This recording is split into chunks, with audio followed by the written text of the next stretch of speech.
The dragon plays an important role within the Chinese culture. Barat went to visit Otago Museum, which is temporarily home to more than 100 carefully selected ancient dragons.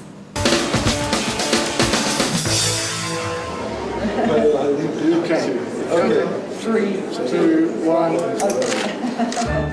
The doors are officially open to the Empress Dragons, a special exhibition featuring 6,000 years worth of China's cultural heritage. The collection is from the Shanghai Museum, and some items have left China for the very first time. It is a real coup for the Otago Museum to be the museum in the world that actually has got these objects out of China for the very first time. And I think it's a wonderful thing for the people of New Zealand and Dunedin and Otago to be able to come and see and experience this rich heritage.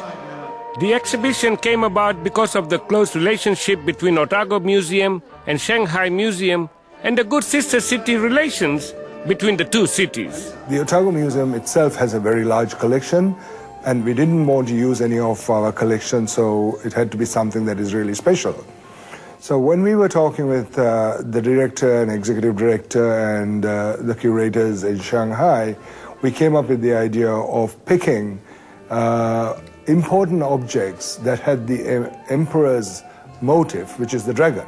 The emperor's dragons is based on the fact that the dragon is a very important symbol through the different dynasties of China. The other aspect of this exhibition is that it covers many dynasties, and it's based on objects that were used in the courts and the emperor's palaces in China, and it dates back to the early dynasties and goes back, there are objects in this exhibition that go back 6,000 years, which is effectively 4,000 BC. The Empress Dragons follows the story of the dragon through time, highlighting the changing motif on examples of jade, bronze, ceramics, silk, and other works of art and craft. In the Chinese life and Chinese story, the dragon culture influences history, politics, art, religion, and goes back to times where the philosophers told stories of different ways of life.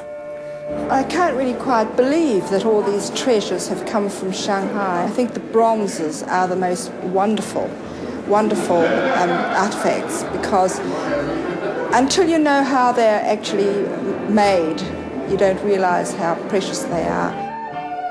Being a fifth-generation Chinese New Zealander, I'm actually very, very proud that we've got such an old and such a precious exhibition that's come to Dunedin.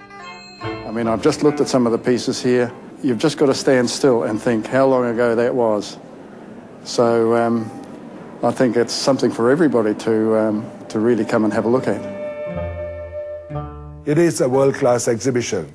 There are more than 100 objects, all of which are very significant. So to have it here in Dunedin is a very significant thing.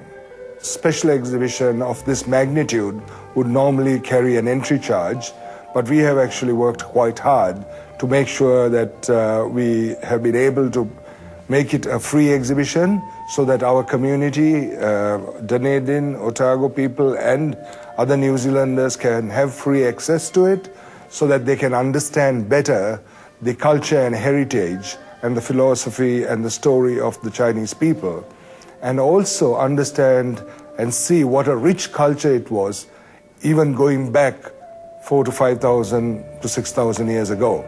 The exhibition runs until March the 15th next year. Check out this website for details.